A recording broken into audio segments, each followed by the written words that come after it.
The U.S. and Iran trading shots in the Gulf, threatening an already fragile ceasefire. Today, the U.S. military says it blew up 6 Iranian small boats in the Strait of Hormuz after Iran launched, quote, multiple cruise missiles, drones, and small boats at U.S. Navy ships and commercial vessels.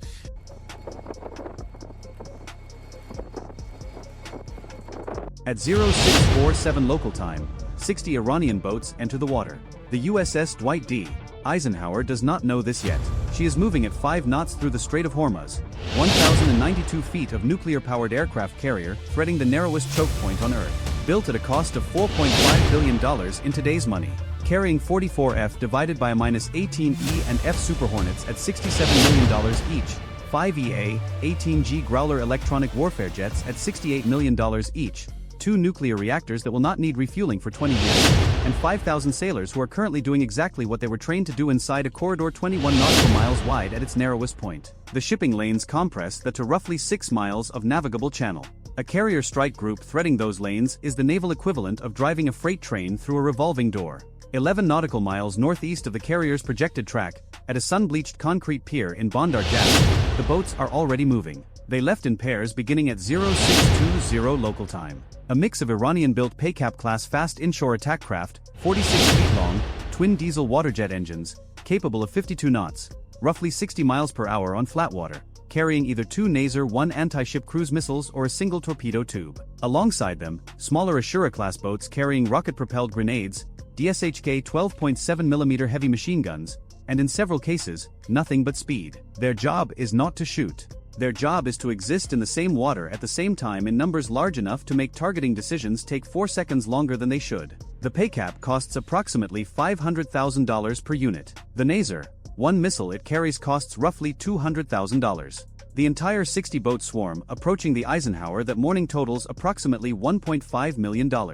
Roughly the cost of a single training sortie for one of those Super Hornets burning holes in the sky overhead. This is not a naval battle. This is an economics problem, wearing a naval battle's uniform. The Eisenhower is bracketed by her escorts. The guided missile cruiser USS Vela Gulf, CG-72, to the north. The Arleigh Burke-class destroyer USS Gravely, DDG-107, riding 3 miles to the southeast. Each escort carries 96 vertical launch cells loaded with a mix of SM-2 Block 3A surface-to-air missiles at $2.1 million each and Tomahawk cruise missiles at $2.2 million each. Together, the 3 ships hold roughly $4.6 billion of American hardware. The boats coming toward them cost about $25,000 apiece. Neither side has illusions about what the other is doing. Iran's Islamic Revolutionary Guard Corps Navy, the IRGCN, maintains 14 bases along the Iranian coastline from Bandar Abbas to Jask, roughly 200 nautical miles of coastline, and every one of those bases tracks every American warship that enters the strait. The Americans know they are being watched. The Iranians know the Americans know. The entire transit is a mutual performance of awareness, and it has been this way since 1988. What makes this morning different is the scale. At 0651 local time, the Eisenhower's Combat Information Center logs 14 new surface contacts emerging from the eastern shoreline. 4 minutes later, the count is 23. By 0658, it is 41. Every one of them headed southwest into the shipping lanes at speeds between 35 and 52 knots. The watch officer has a classification problem.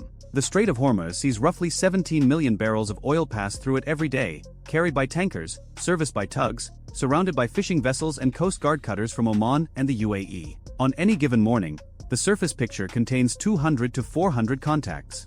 Most of them are harmless. The rules of engagement require positive identification before any weapon release. A fishing boat moving at 40 knots in the same direction as 59 other boats is not a valid target until it demonstrates hostile intent or hostile action. Every sailor in that CIC knows what happened to Iran Air Flight 655 in 1988, when the cruiser USS Vincennes misidentified an Airbus A300 civilian airliner and killed 290 people. That memory is baked into the rules of engagement like scar tissue. So the watch officer does what the rules demand. He reports up the chain. He requests the carrier launch its alert helicopter. He requests the Gravely close to intercept distance. He does everything right, and every second he spends doing it right, the lead boats get 900 yards closer. The SBS-67 surface search radar and the SBQ-9B lower frequency system can see these boats. The problem is not detection. The problem is that 60 small fiberglass contacts in a strait full of commercial traffic look, on a radar screen, like a bad morning, not an attack. What the IRGCN commander overseeing this operation from a hardened bunker 8 miles inland from Bandar Abbas designed was not a naval battle. He designed a decision crisis. The swarm's purpose is not to sink the Eisenhower.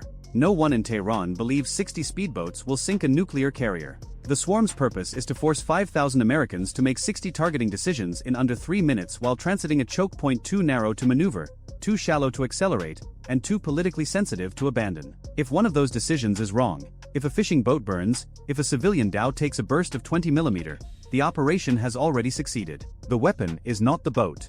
The weapon is the decision.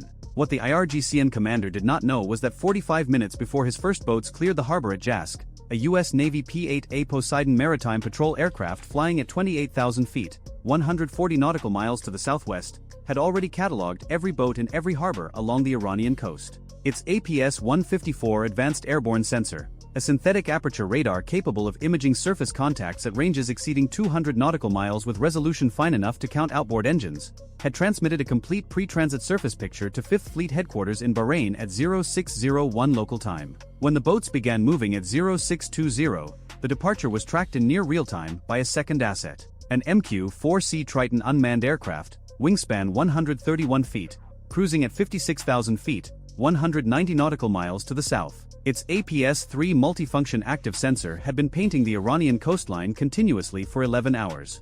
Every boat had a track number before its crew finished morning prayers. The decision crisis the IRGCN commander designed required confusion. What he got was confirmation. The MH-60R Seahawk helicopter lifts off the Eisenhower's flight deck at 0703 local time. 90 seconds to reach 500 feet. The sensor operator begins classifying contacts from west to east using the APS-153 multimode radar and the MX-15 electro-optical turret. Each classification takes approximately 8 seconds.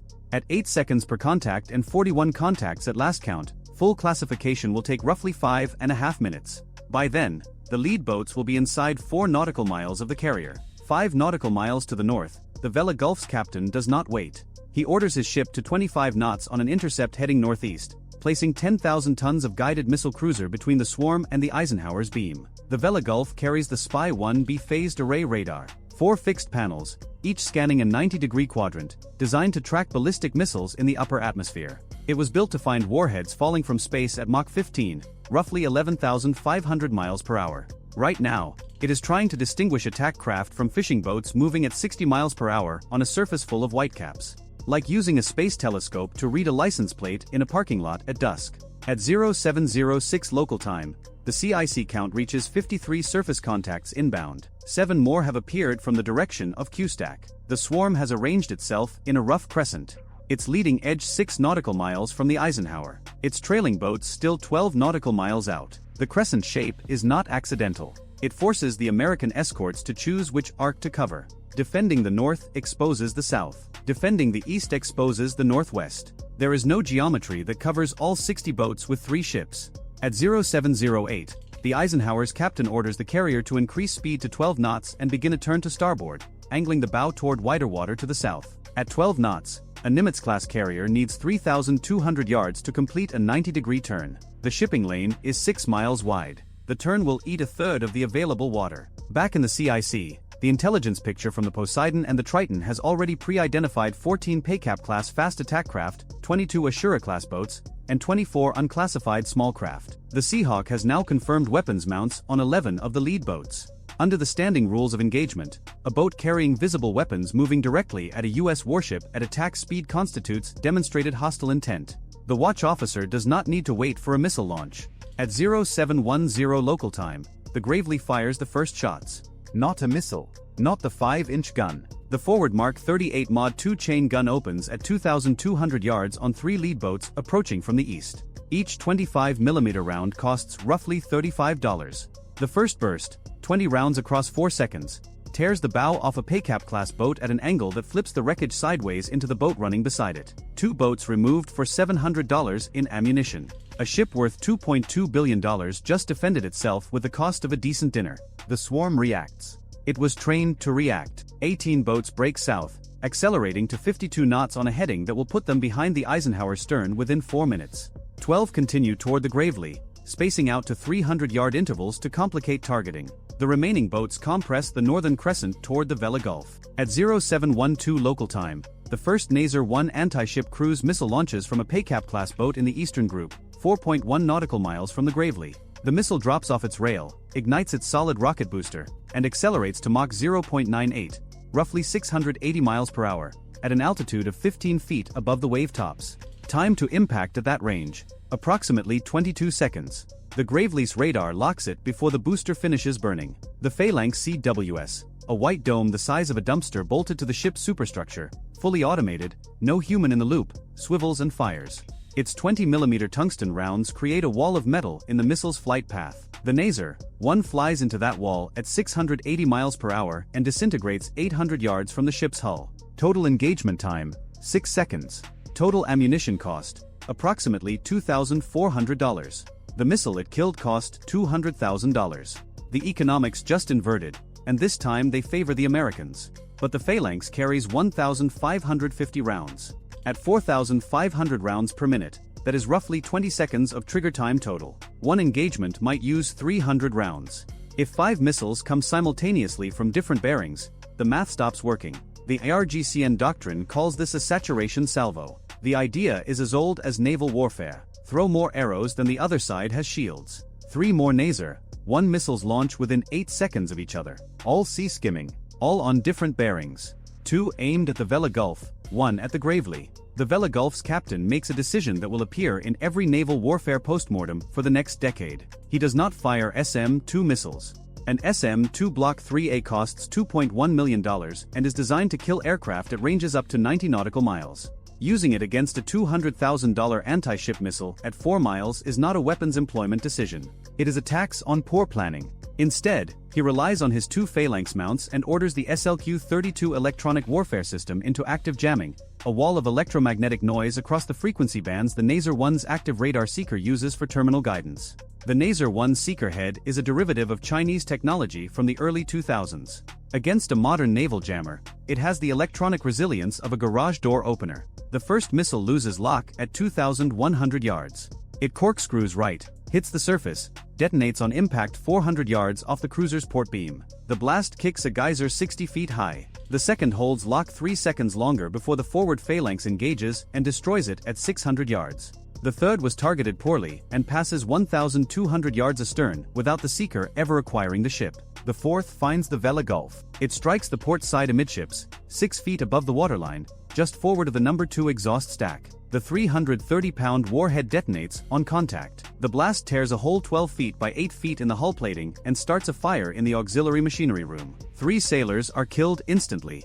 11 more are wounded. The cruiser lists 2 degrees to port and begins taking water. She does not stop fighting. Her Aegis system stays online. Her gun keeps firing. But a $25,000 fiberglass boat carrying a $200,000 missile just put a hole in a billion-dollar cruiser. The IRGCN will call that a victory. They will be telling the truth. For miles above the strait, 2F divided by a -18E Super Hornets from VFA 86, the Sidewinders, have been holding in a racetrack pattern since 0655. They were launched as a precautionary combat air patrol before the swarm was fully detected. Each aircraft carries 4 AIM-9X Sidewinder heat-seeking missiles at $472,000 each and a 20mm M61A2 Vulcan cannon with 578 rounds. The AIM-9X was designed to kill fighter jets pulling 9 Gs at Mach 2, 2 times the speed of sound. Using it against a wooden boat doing 60 miles per hour is a sentence that belongs in a budget hearing, not a combat report. The cannon works just fine. At 0714 local time, both Super Hornets roll in on the southern arc of the swarm, the 18 boats that broke south to circle behind the carrier. The lead aircraft descends to 1,200 feet and begins a strafing run. The M61A2 fires at 6,000 rounds per minute. The pilot fires a 2-second burst. 200 rounds walk across 3 boats in a line. The first comes apart. The second catches fire and begins circling with a dead helmsman. The third loses both engines and goes dead in the water. The second Super Hornet hits the southern arc from the opposite bearing 4 seconds later. Same result. 2 more boats destroyed. 1 disabled. The southern threat is shredded in 11 seconds of combined gun time. 11 seconds. At 0716, the Gravely's embarked helicopter fires 2 AGM-114 Hellfire missiles at boats in the eastern remnant. The Hellfire costs $117,000 per shot. Both boats vanish. The math in every direction keeps producing the same answer. The Americans can do this indefinitely. The swarm cannot. The IRGCN commander in his bunker near Bandar Abbas, watching through coastal radar and fragmentary UHF radio reports, sees what is happening. In 6 minutes, his swarm has lost 14 boats without forcing the Eisenhower to stop, turn back, or abort the transit. The decision crisis he engineered has been answered. The answer came before his first boat cleared the harbor. The northern group begins to scatter. 8 boats turn east toward Iranian waters. 6 hold course toward the damaged Vela Gulf and fire their remaining ordnance. 2 more Nazer-1 missiles and a salvo of 107mm unguided rockets from an Ashura-class boat. The rockets have a range of roughly 5 miles and carry 4-pound warheads against a 10,000-ton cruiser. One of the 12 hits the Vela Gulf's bridge wing, wounding 2 more sailors and destroying an exterior communications antenna. The remaining Nazer-1 missiles are destroyed by the Gravely's phalanx from 4 miles south. Both detonate over open water. The remaining 8 boats in the northern group implement their pre-planned disengagement protocol. Weapons go overboard. Rocket launchers splash. Machine guns follow. In under 30 seconds, 8 attack craft become 8 unarmed fishing boats having a strange morning. The rules of engagement close like a vault door. No weapons, no hostile action, no hostile intent. The Americans track them, cannot fire. Watch them slow to 10 knots and head northeast toward Iranian waters. Somewhere in a Pentagon briefing room, this particular sequence is already becoming a slideshow. At 0719 local time, 2 more Super Hornets arrive over the northern group. One fires an AIM-9X Sidewinder at a pay cap that has just completed a missile launch. $472,000 of infrared-guided air-to-air missile, designed to pull 60 Gs chasing a supersonic fighter jet, drops to sea level and hits a 46-foot fiberglass hull doing 52 knots. The Sidewinder's 20-pound blast fragmentation warhead, sized to shatter a titanium airframe, erases the boat entirely. Nothing remains on the surface of the strait but a scorch mark and settling foam. The second Super Hornet uses its cannon. 3 bursts, 3 boats. $42,000. By 0722 local time, 12 minutes after the first chain gun burst from the Gravely, 9 minutes after the pay cap fired its first missile, the swarm is functionally destroyed. 23 boats sunk or disabled. 8 disarmed and retreating. The remainder scattering east at full speed toward Iranian territorial waters. The Vela Gulf is damaged but operational, holding 18 knots with a 2-degree list and a fire contained to 1 compartment. The Eisenhower has completed her turn and is accelerating south toward the Gulf of Oman at 22 knots with her air wings cycling overhead in stacked combat air patrols. The Eisenhower clears the strait at 0814 local time. Behind her, the Vela Gulf limps south at reduced speed, escorted by the Gravely. The final accounting looks like the footnote to a very expensive argument. 23 Iranian boats destroyed. Iranian material losses estimated at $8.6 million including missiles expended. American ordnance expended across all platforms, approximately $1.9 million. American damage, 1 cruiser requiring 4 months of shipyard repair at an estimated cost of $70 million. 5 Americans killed, 13 wounded. Estimated IRGCN personnel losses, 40 to 55. Figures Tehran will never confirm. A $25,000 fiberglass boat carrying a $200,000 missile put a $70 million hole in a billion-dollar cruiser. The IRGCN will call that a victory. The US Navy will call the transit completed. Both will be telling the truth. Neither will be telling the whole truth. Somewhere in a bunker near Bandar Abbas, a commander reviews his losses and begins planning the next version. Somewhere in a Pentagon briefing room 6,800 miles to the west, a Navy captain explains to a room full of congressional staffers why a $4.6 billion strike group needed a $700 burst of 25mm rounds to survive the morning. The staffers take notes. The captain does not mention that the $700 burst worked. That is not the part Congress cares about. If you enjoyed this video, check out our other video on the real cost of defending a carrier strike group. Bye for now.